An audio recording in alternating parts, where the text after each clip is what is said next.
How's it going, everybody? It's MVC here, and just to let you know today that this video is sort of a message out to everyone on Earth.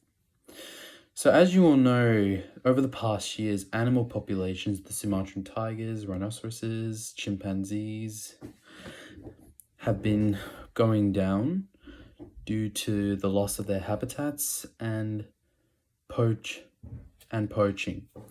So with all people who are hunting animals for sport or for fun and destroying their homes, this all needs to stop. We should, including the people who are hunting them or destroying their homes, this has to stop.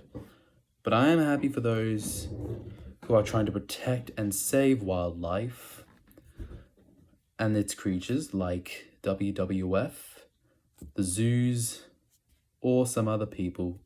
Good job, and keep up the good work, and make sure the trees don't get cut down and make them grow back, and make sure the animals are safe from danger or harm.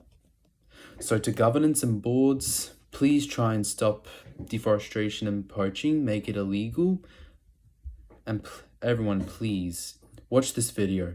Thank you.